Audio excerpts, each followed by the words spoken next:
We share some brief announcements as an outward symbol that our work is worship in action.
Good morning.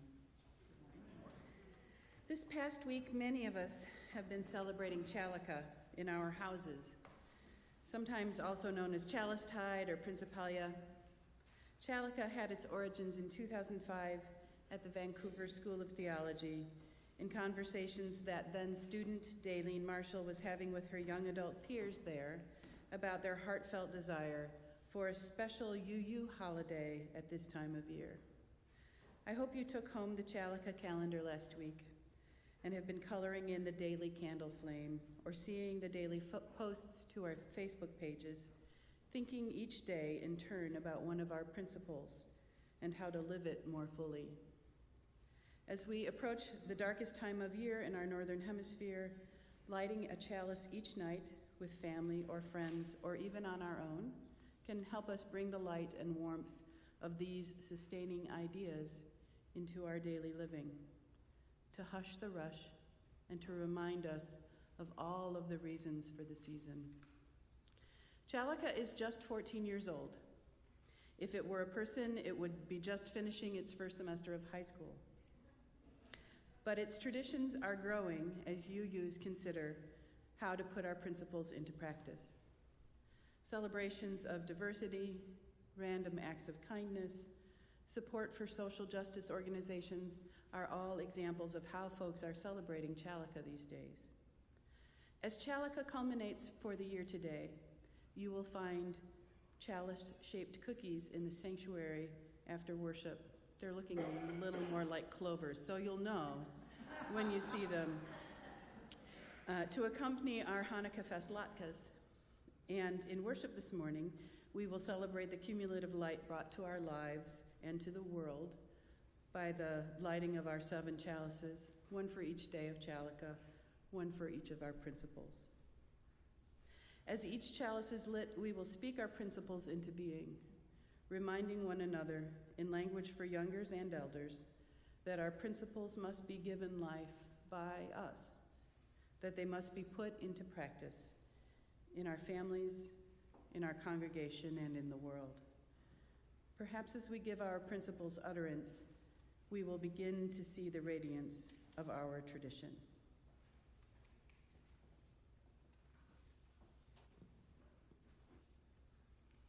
We light a chalice for our first principle and say together, respect for the inherent worth and dignity of every person.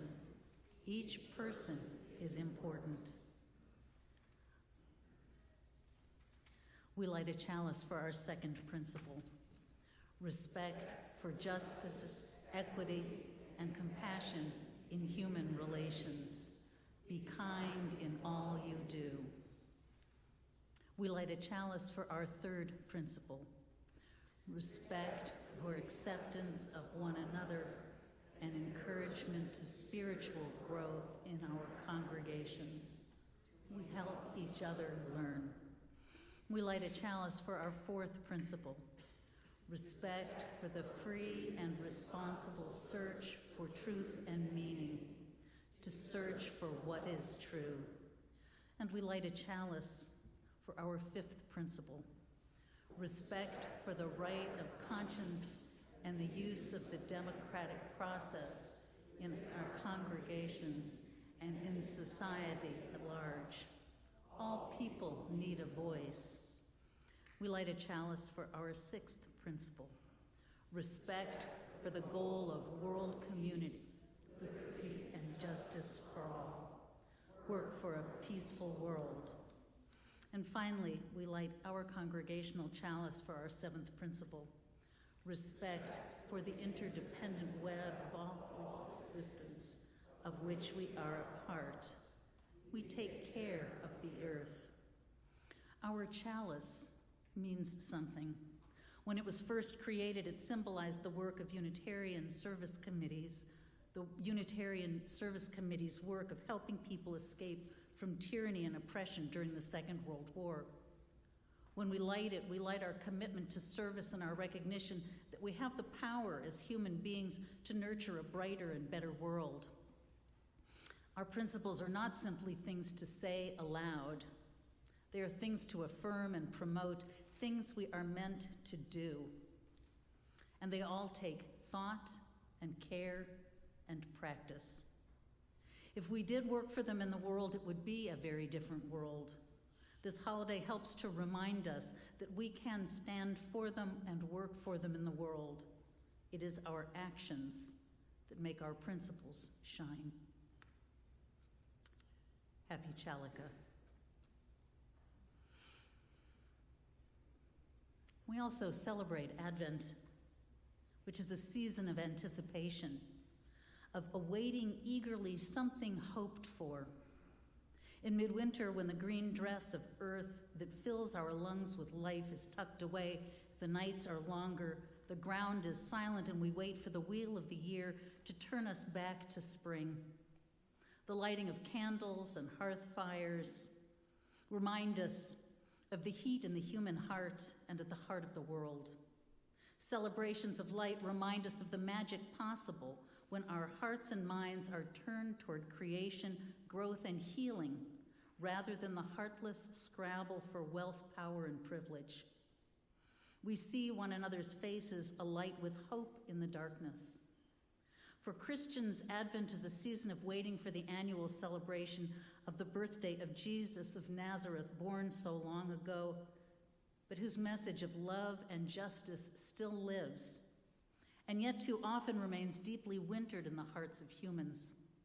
Each week of Advent is a preparation, not only for the celebration of one wondrous child, but for the rebirth of love and justice in every heart. Advent is a season of waiting, but not a season of passive waiting. Each week prepares the heart, the mind, and the life. This second week, we wait with active love. We warm our bodies and move into the world to engage in works of love and compassion.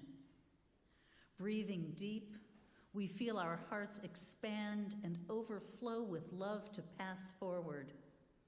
We acknowledge that love sees the pain and hunger and oppression and brings comfort and food and works for the liberation of all. Active love meets every person and every living thing afresh with expressions and actions of compassion. Let us rise in body or spirit and sing together hymn number 403.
You may be seated. I invite Tom McTavish, chair of our membership team, to come forward.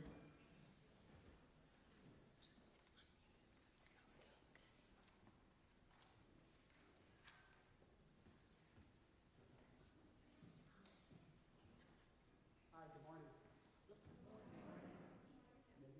No? Is it working? It's wireless too.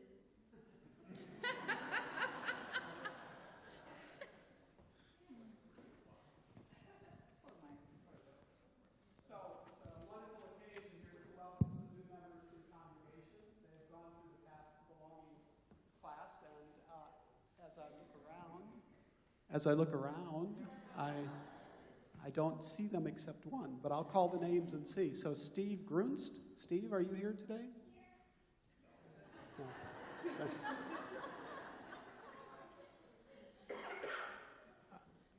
Christina Loverine and Tony Reich. No.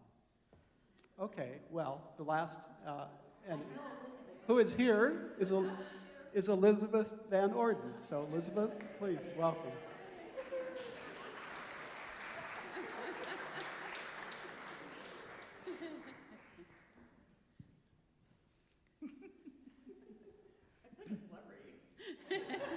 You are. That's right, and you win. You win the prize of joining a living tradition, which is made alive not by edicts from on high, but by the lives of every person who joins this tradition and makes their life a part of our lives. And this tradition moves forward with the wisdom, insights, and the pulse of your own life that you bring to it, and your music. So we welcome you. We welcome you to bring your strengths and your weaknesses, your accomplishments and your hopes. We welcome you fully as part of this community so that you can bring everything that you have and grow with us and help us to grow in spirit. This is a tradition that asks you not to abandon who and what you have been before, but to bring that into our midst so that we can learn from you and with you. Thank you for being here. And is Christian here? No. Okay. So he's at Cub Scouts.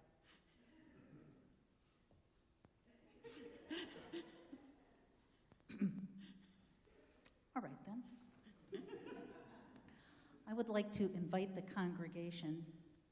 Wait, actually, first, We have prizes for you. First, we have a membership packet. Yes, of course, yours was the one on the bottom. Ooh, a membership packet. And then also, when we bless children in our congregation, when we dedicate children, we give them a rose with the thorns removed. Looking for thorns?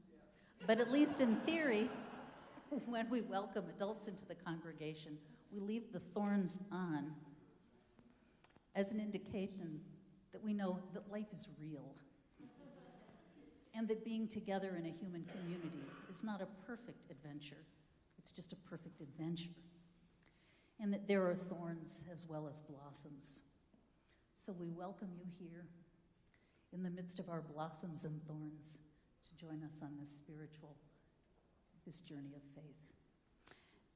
And now I invite the congregation first to say to you the words on the screen. Welcome. Together we will share life's joys and sorrows and lighten one another's burdens. Together we will grow in spirit and in strength. Together we will honor our tradition and forge a new path in Unitarian Universalism. We welcome you as whole persons and at all ages. We welcome you to our covenant of love and service, to our practice of compassion and justice, to our journey of question and discovery, to our community of reason and faith. We welcome you. And let us all say together, may love and wisdom guide all our steps. May courage smooth our way. May commitment bind us as a religious community, so that we may together serve the precious light in one another and expand the divine light in all of life. And what I wish for you and for all of us is that in time we will all blossom as roses.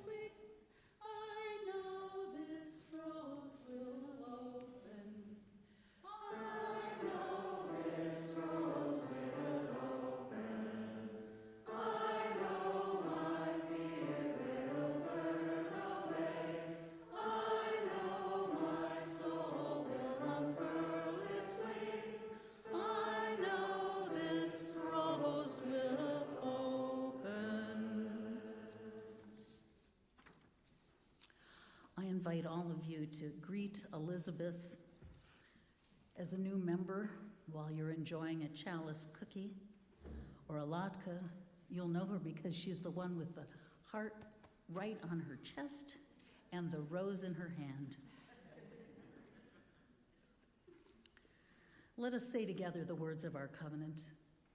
We unite to strengthen the bonds of kinship among all persons, to promote human dignity, and to increase reverence for life's creating, sustaining, and transforming power through worship, study, and service.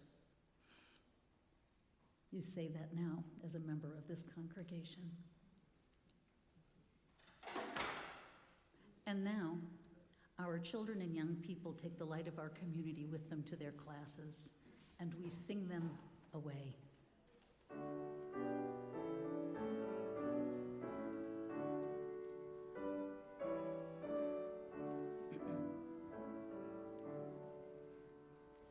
As we leave this friendly place, love give light to every face. May the kindness which we heard light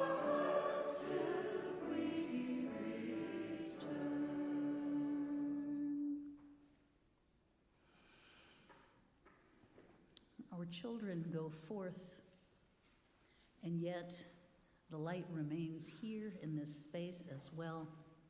And we take up an offering each week, symbolic of the radiance that we kindle here with our presence, and that we try to share, that we work to share with the wider world. And as we so often do, we share our offering this week with mano a mano. You can read more about it in your order of service or go to their really well-designed website and learn about all of the services that they have that for immigrants in Lake County. It is wonderful that through our support, we help an organization provide a welcome to people as they come. May all of our work provide welcome. We take up the offering now. May you give into it with your full heart, as though you were giving both to one another, to the work of this congregation, and to the future world we hope to build together. For so in your offering you are. And if this is your first time here, you could let the plate pass you by for your coming here. This morning is your first great offering.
For all that blesses us in this place, we give thanks, and we are blessed.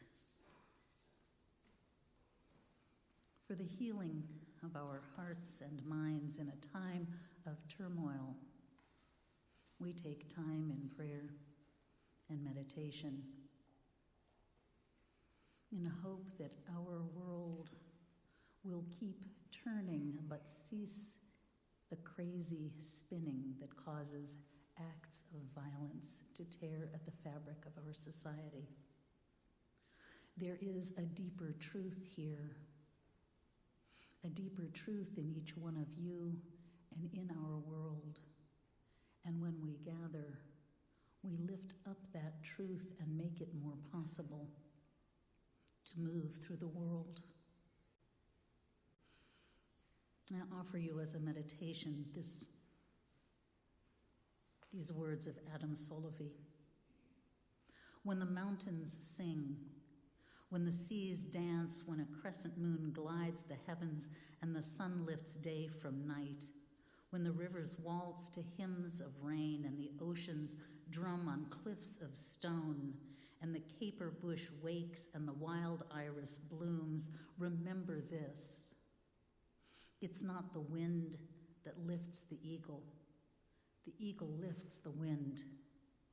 You are the love that frees the baritone hills and the pirouette skies, a shaft of light to loose the crescendos of glory and the colors of awe, a heartbeat summoning the rhythm of wonder. When silence resounds with music, when darkness radiates light, when creation reaches up from the core of the earth and eternity is a breeze from the edge of the universe, when the call to holiness shines brilliant in the breathless dawn, remember this. It's not the prayer that lifts the blessing lifts the prayer.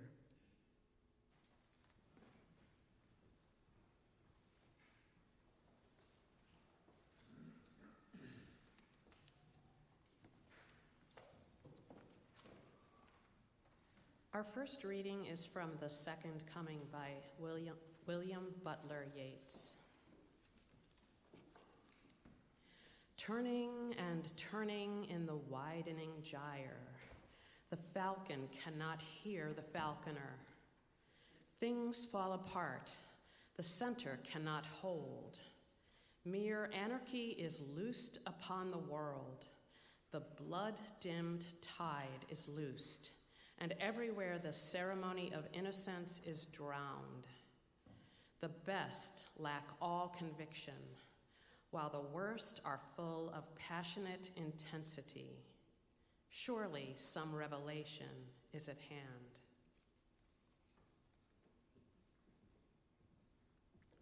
These are the words of Paul Woodruff, a classicist, philosopher, writer, and translator at the University of Texas at Austin. He authored the book, Reverence, Renewing a Forgotten Virtue. Reverence does not stop at any of the boundaries that human beings make among themselves. Reverence overlooks differences of culture, social class, age, and even gender. Reverence is more democratic than Greek democracy, which was limited by age and birth and gender. Reverence calls us to be conscious of bare humanity, the humanity of our species. The ancient Greeks were very clear about this. Reverence is about just being human and not about a distinctly Greek or Persian way of being human. Reverence is not neutral with respect to religion, nor is any other virtue. If there is a religion that neglects or downgrades justice, then worshipers who learn to promote justice must fall away from that religion or else try to reform it. I will say the same for reverence. Some religions place a high value on reverence and some do not. Because reverence is not the same thing as faith, faith-centered religion may place a low value on reverence, exactly as some faith-centered religions place a relatively low value on justice.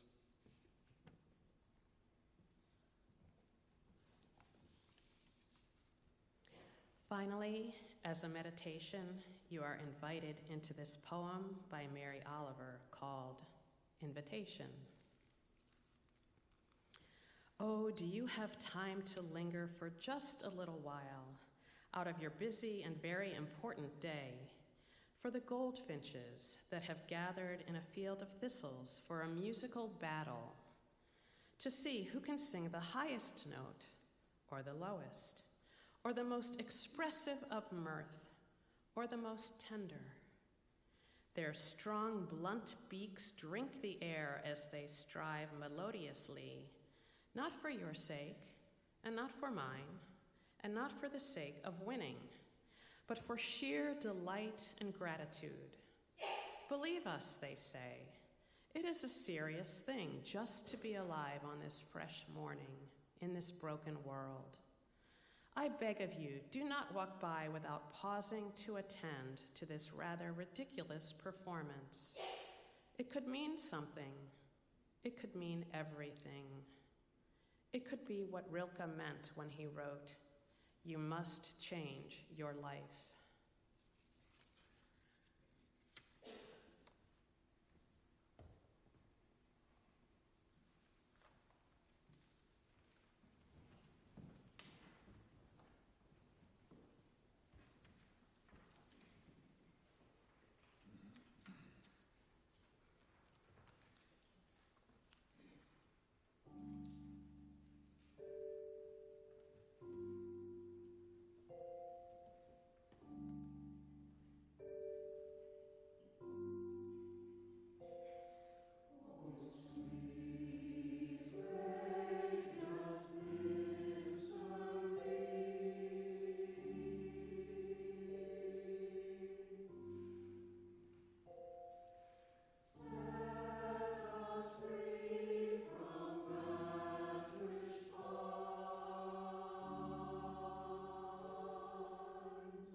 Amen.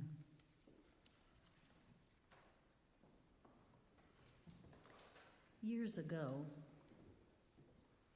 Dionne Warwick sang, "What the world needs now is love, sweet love."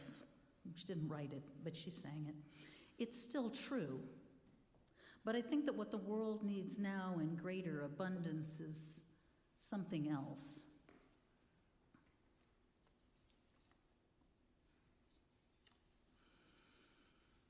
Of course, the song would have lacked the same great cadence if she'd sung the word reverence, but I think mostly that's what she meant.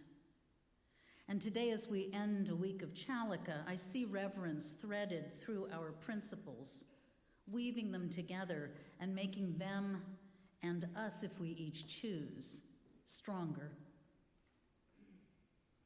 What is reverence? I think of it as that quality of feeling blended with thought that causes me to look at the world, senses awakened, and to be amazed and awed at its beauty as well as its power and vulnerability. I don't believe in intelligent design, but I'm humbled by the intricate balances of nature, the turning of the planets, the cataclysmic power of tectonic plates, the inexorable strength of millennia, eroding, reshaping, and building the miracle of life as we know it. Reverence is the feeling I experienced when I first smelled a lilac. It's the feeling I experience when I look into the nearly inscrutable eyes of my dog. Reverence is what I experienced when I looked at my daughter's face for the first time. More than a feeling, reverence is a way of behaving. I love the smell of lilacs, but reverence reminded me not to crush the blossoms to release even more of its fragrance, but instead to hold them gently. Reverence inspires me to take the dog for walks, to the vet, to imagine that she's thinking about more than just the next treat, and to scratch her behind the ears. And reverence moved me to look into my daughter's brand new eyes and know that I would work, care, love, and be willing to give my life for her, and to hold her with the same gentleness that I held those flowers as a girl. People tend to think of reverence as solely having to do with religion, with religious symbols or religious leaders, gods. Yet in the early 20th century, Albert Schweitzer developed an idea of reverence for life, a reverence that extended to all living things. Schweitzer wrote, "Just as in my own will to live there is a yearning for more life, and terror in the face of annihilation, and that injury to the will to live, which is called pain, so the same obtains to all around me, equally whether it can express itself or remains unvoiced. Ethics thus consists in this, that I experience the necessity of practicing the same reverence for life toward all will to live as toward my own. I already have the needed principle of morality. It is good to maintain and cherish life, evil to destroy and check life." End of quote. And long before Schweitzer, people and cultures around the world recognized that everything had a spirit, a life force that deserved respect and reverence. You might have heard the Lakota expression, "Mitakoyu Oyasin," which means all our relations. It's a statement of belonging that calls forth reverence, to treat every living thing as family. Now, it's true that there are dysfunctional families, but this expression is a reminder that it can be different. There's an Iroquois prayer that gives thanks to the earth, to rivers, to streams, and plants and creatures, and there are millions of other prayers. and chants and poems and expressions of this reverence back into time and throughout the world. A couple of weeks ago, I talked about the paradox that we live with, that the flourishing of life requires the sacrifice of death, whether it's the death of a plant or an animal, or the falling of leaves to the ground to create mulch, or seeds and nuts that create flowers and fruit. It blew my 18-year-old mind when I heard Joseph Campbell say, "Life lives on life. Everything that lives on the death of something else." For me, it's that very vulnerability, mortality, the cycle of life coming and going and giving and taking that provides the deepest reverence. It's a sense not only of our impermanence, but of the sacrificial nature of all life. Schweitzer said, "The world is indeed the grisly drama of will to live at variance with itself. One existence survives at the expense of another, but in me the will to live has become cognizant of the existence of other will to live." End of quote. Reverence is that feeling that can instill gratitude and that stops voracious humans from devouring everything. Hungry for permanence, security in an insecure world, hungry for power. The hunger for power is, I believe, a symptom of lack of reverence. Of course, greater minds have thought about this before me. Schweitzer certainly was one. When reverence awoke in him, it put him in awe of everything. Such reverence will change the way a person moves through the world. When people talk about having a smaller footprint, walking more gently on the earth, they mean more reverent steps. Schweitzer said, quote, "A man is really ethical only when life as such is sacred. He shatters no ice crystal that sparkles in the sun, tears no leaf from its tree, breaks off no flower, and is careful not to crush any insect as he walks." End of quote. Now that's a smaller footprint and a gentler step.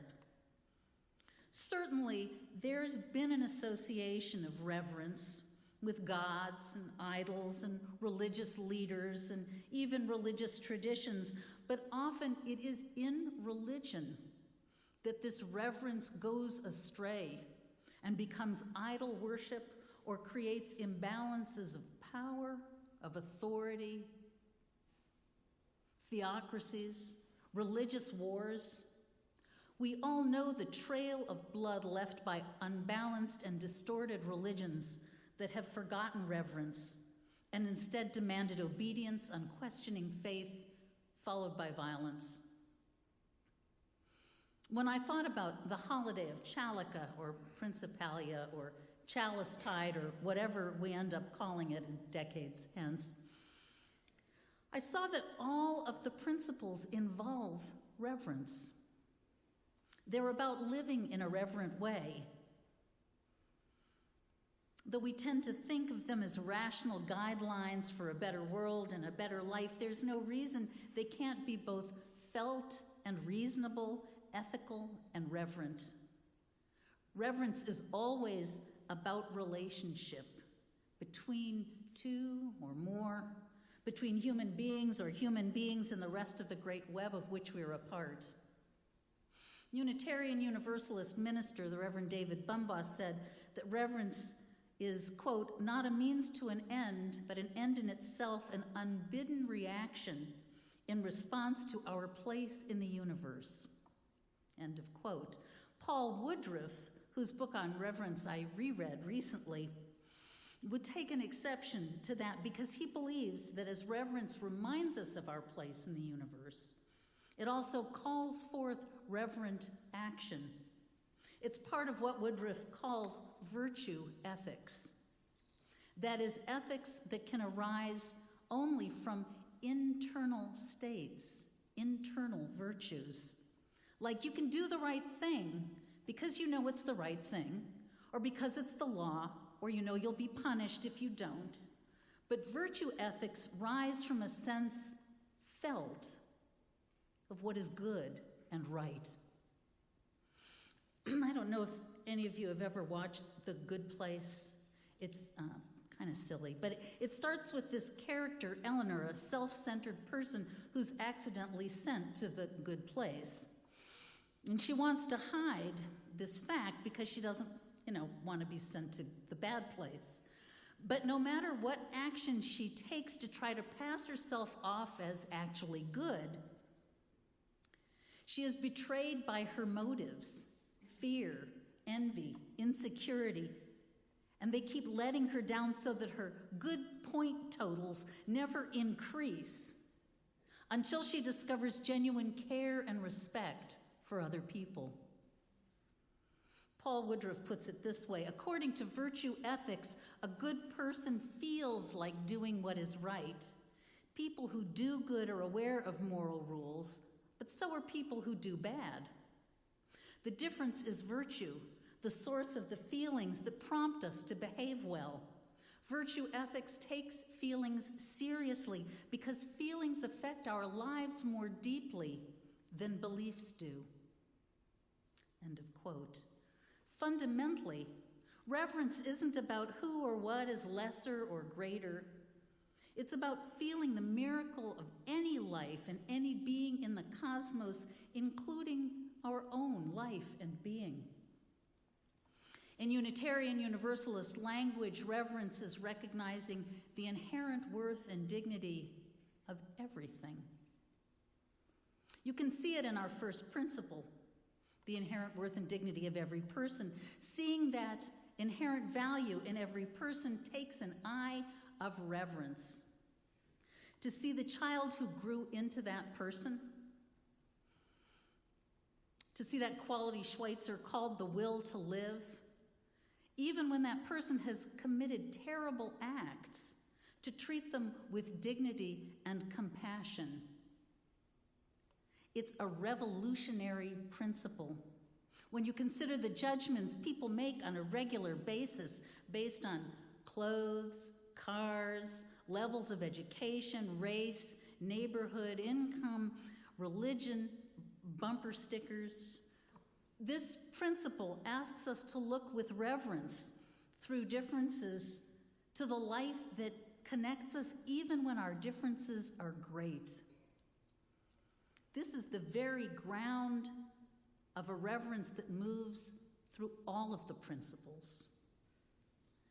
Schweitzer said that based upon reverence for life, it's good to maintain and cherish life, evil to destroy and check life. All of our principles have to do with sustaining, cherishing life, and working against those things that destroy, limit, and check life. The first and last principles are what I call grounding principles. The 5 in between are the working principles. They are reverence in action. Justice, equity, and compassion in human relations, our second principle, makes that clearer. We want our relationships between human beings to be imbued with the quality of compassion that arises from reverence. On account of inherent worth and dignity, we feel constrained to act with justice, equity, and compassion because we see both the wondrous possibility and the real frailty of other people as we see our own. We know we're not perfect, and each one of us hopes that when faced with our own shortcomings and failings that we'll be accountable and yet treated with the justice, equity, and compassion called for by this principle. Our third principle, acceptance of one another and encouragement to spiritual growth, is a recognition that each one of us, again on account of our inherent worth and dignity, deserves acceptance, a place to flourish intellectually, personally, spiritually. Of course, we wish this sort of reverence was present everywhere. As Unitarian Universalists, we do our best to see one another and our differences of belief with respect and appreciation. Of course, we don't always do it perfectly, sometimes far from it. No, we don't have to think that everyone is right in their own way, or that the truth is totally relative, but this acceptance of one another means that we recognize there are many paths that can lead a person to live reverently, positively in this world. Schweitzer believed that Jesus was the purest example of a life lived reverently. Jesus inspired him truly to a life of service. Thich Nhat Hanh, the Vietnamese Buddhist teacher, turns to the Buddha as inspiration for the courageous and creative life that he has lived.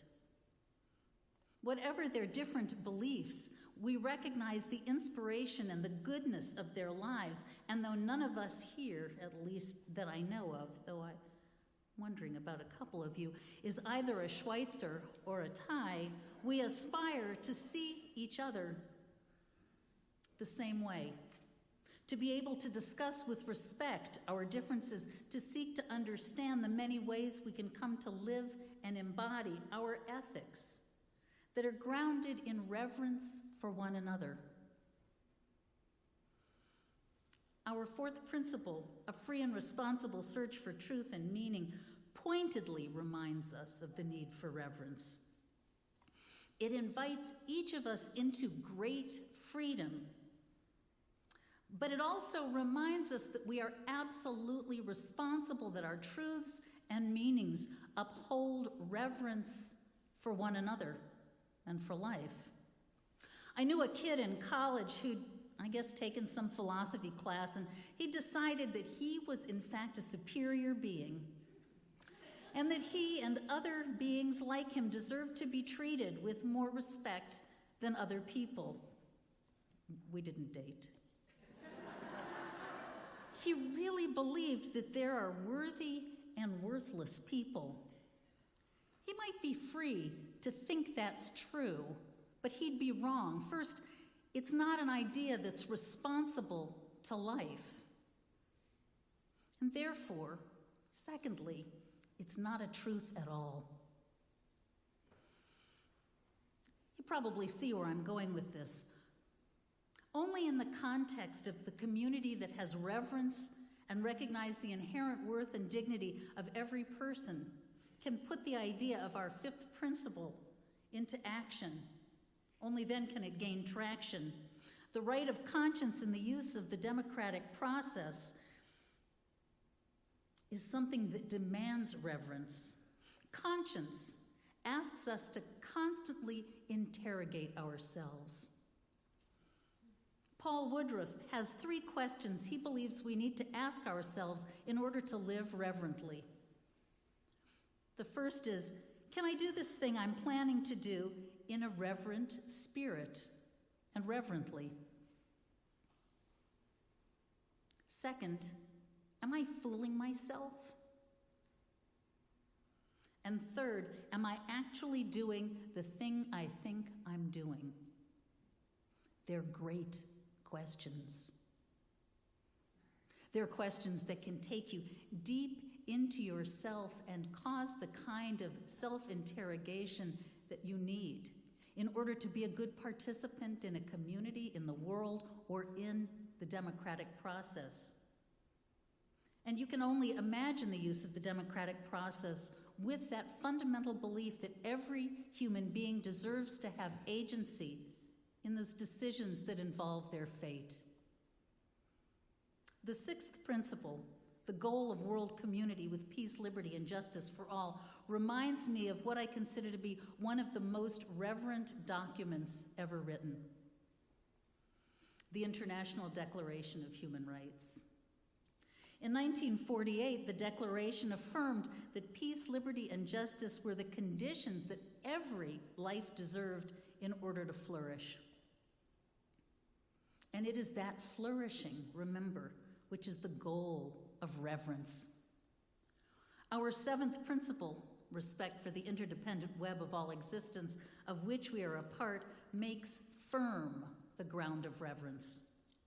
Seeing our place in the universe as humans means we begin to see both our smallness, that we're not all that matters in the universe, and our power, that we can create, destroy, respect, or degrade life.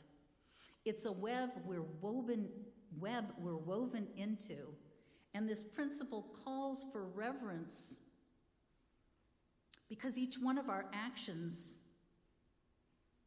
every action we take and choice we make causes the web to fray or to flourish. Looking at all that reverence asks of us, I do believe that what the world needs now is more of it. Paul Woodruff has a whole chapter on reverence in leadership. No more need be said. Reverence is grounding, the foundation of our first and seventh principle. And in a time when things seem to be spinning crazily, this grounding can hold us, center us, and keep us closer to world-saving truths. It's easy to see that reverence and love are in fact related inextricably. So Dionne Warwick was right. We need love, like reverence, not just for some, but for everyone. There are times that people think of Unitarian Universalism that because we don't share one language of belief about the nature of the divine, that this is a religion only in name. But if you take this faith tradition and our principles seriously, you'll see there is a fundamentally reverential quality in Unitarian Universalism, a religious quality, a quality of awe at life. Living well as a Unitarian Universalist means cultivating and practicing reverence, which I invite you to do. No easier time than through a holiday season. Cultivating and practicing reverence means, as the Unitarian Universalist poet Mary Oliver said, it could mean something. It could mean everything. It could be what Rilke meant when he wrote, "You must change your life."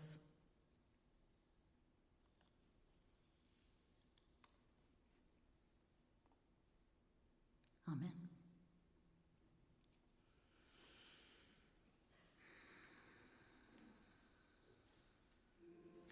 Indeed, let us take time to recognize reverently the light that is in one another as we extinguish the light of our chalice and recognize that the real radiance is here in every person and in everything that lives.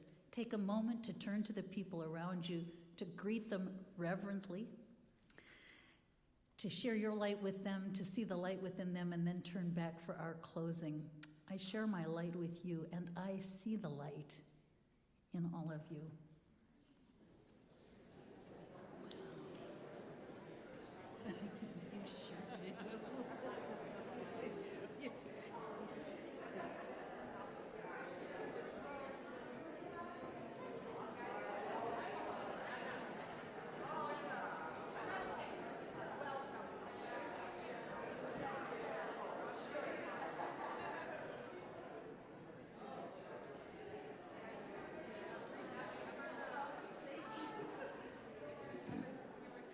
Oh, right, we extinguished the light. I forgot we had to extinguish the light of so many chalices.